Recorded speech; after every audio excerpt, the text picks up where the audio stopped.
My name is Waleed Mohammed, and me and my friend Wiley are gonna pretend to sneeze on people.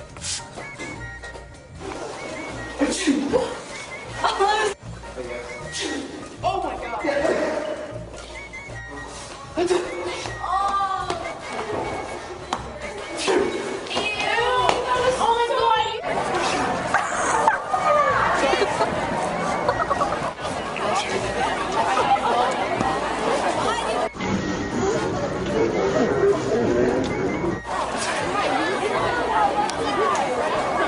That's disgusting.